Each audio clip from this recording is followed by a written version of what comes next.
بسم اللہ الرحمن الرحیم۔ صحیح بخاری حدیث نمبر 31۔ ابو ذر رضی اللہ تعالیٰ عنہ ایک جوڑا پہنے ہوئے تھے اور ان کا غلام بھی ایک جوڑا پہنے ہوئے تھا۔ سب نے دریافت کیا تو کہنے لگے کہ میں نے ایک شخص یعنی غلام کو برا بلا کہا تھا اور اس کی ماں کی غیرت دلائی یعنی گالی دی، تو رسول اللہ صلی اللہ علیہ وسلم نے یہ معلوم کر کے مجھ سے فرمایا، اے ابو ذر، تو نے اسے ماں کے نام سے غیرت دلائی، بے شک تجھ میں ابھی کچھ زمانہ جاہلیت کا اثر باقی ہے۔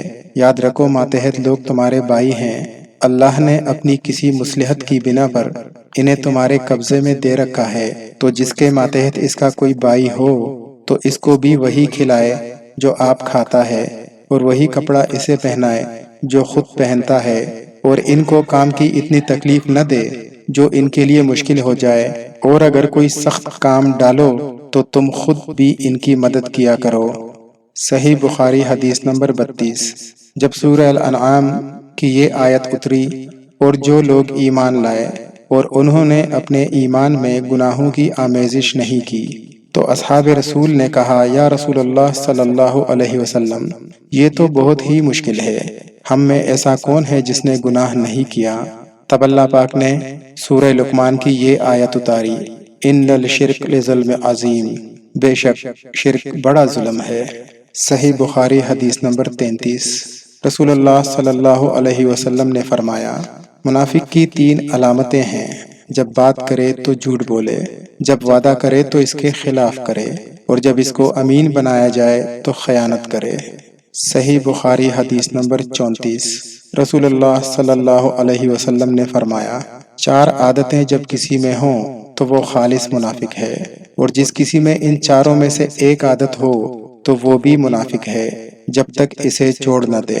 وہ 4 عادتیں یہ ہیں، جب اسے امین بنایا جائے تو امانت میں خیانت کرے اور بات کرتے وقت جھوٹ بولے، اور جب کسی سے عہد کرے تو اسے پورا نہ کرے، اور جب کسی سے لڑے تو گالیوں پر اتر آئے۔ صحیح بخاری حدیث نمبر 35۔ رسول اللہ صلی اللہ علیہ وسلم نے فرمایا، جو شخص شب قدر ایمان کے ساتھ محض آخرت کے ثواب کے لیے ذکر و عبادت میں گزارے، اس کے گزشتہ تمام گناہ بخش دیے جائیں گے۔ صحیح بخاری حدیث نمبر 36۔ رسول اللہ صلی اللہ علیہ وسلم نے فرمایا، جو شخص اللہ کی راہ میں جہاد کے لیے نکلا، اللہ اس کا ضامن ہو گیا۔ اللہ فرماتا ہے، اس کو میری ذات پر یقین اور پیغمبروں کی تصدیق نے اس سرفروشی کے لیے گھر سے نکالا ہے، میں اس بات کا ضامن ہوں کہ یا تو اس کو واپس کر دوں ثواب اور مال غنیمت کے ساتھ، یا شہید ہونے کے بعد جنت میں داخل کر دوں۔ رسول اللہ صلی اللہ علیہ وسلم نے فرمایا، اگر میں اپنی امت پر اس کام کو دشوار نہ سمجھتا تو لشکر کا ساتھ نہ چھوڑتا، اور میری خواہش ہوتی کہ اللہ کی راہ میں مارا جاؤں، پھر زندہ کیا جاؤں، پھر مارا جاؤں، پھر زندہ کیا جاؤں، اور پھر مارا جاؤں۔ صحیح بخاری حدیث نمبر 37۔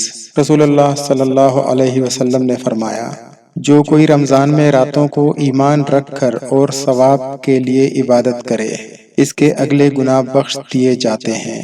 صحیح بخاری حدیث نمبر 38۔ رسول اللہ صلی اللہ علیہ وسلم نے فرمایا، جس نے رمضان کے روزے ایمان اور خالص نیت کے ساتھ رکھے، اس کے پچھلے گناہ بخش دیے گئے۔ صحیح بخاری حدیث نمبر 39۔ رسول اللہ صلی اللہ علیہ وسلم نے فرمایا، بے شک دین آسان ہے، اور جو شخص دین میں سختی اختیار کرے گا تو دین اس پر غالب آ جائے گا اور اس کی سختی نہ چل سکے گی، پس اس لیے اپنے عمل میں پختگی اختیار کرو، اور جہاں تک ممکن ہو میانہ روی برتو، اور خوش ہو جاؤ کہ اس طرز عمل سے تم کو دارین کے فوائد حاصل ہوں گے، اور صبح، دوپہر اور شام اور کسی قدر رات میں عبادت سے مدد حاصل کیا کرو۔ صحیح بخاری حدیث نمبر 40۔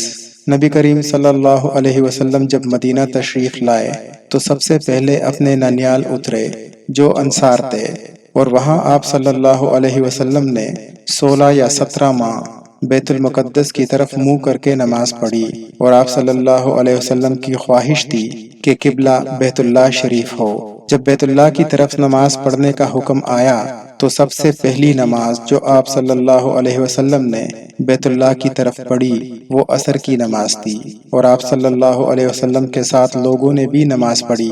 آپ صلی اللہ علیہ وسلم کے ساتھ نماز پڑھنے والوں میں سے ایک آدمی نکلا اور اس کا مسجد بنی حارثہ کی طرف سے گزر ہوا تو دیکھا کہ وہ لوگ رکوع میں تھے، تو بولا، میں اللہ کی گواہی دیتا ہوں کہ میں نے رسول اللہ صلی اللہ علیہ وسلم کے ساتھ بیت اللہ کی طرف منہ کر کے نماز پڑھی ہے۔ یہ سن کر وہ لوگ اسی حالت میں بیت اللہ کی طرف گھوم گئے، اور جب رسول اللہ صلی اللہ علیہ وسلم بیت المقدس کی طرف نماز پڑھتے تھے تو یہود اور عیسائی خوش ہوتے تھے، مگر جب آپ صلی اللہ علیہ وسلم نے بیت اللہ کی طرف منہ پھیر لیا تو یہ ان لوگوں کو ناگوار گزرا۔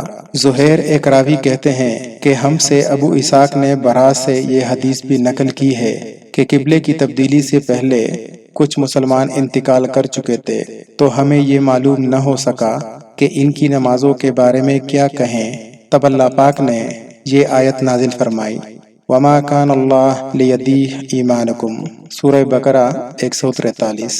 دوستوں، ویڈیو دیکھنے کا شکریہ۔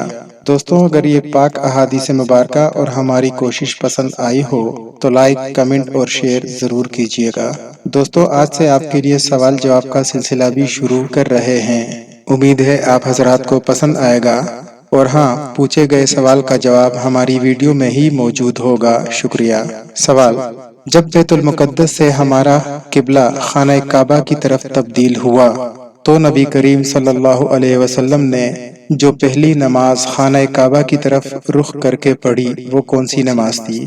اے فجر، بی ظہر، سی عصر، ڈی معلوم نہیں۔ دوستوں، کمنٹ میں جواب ضرور دیں۔ شکریہ۔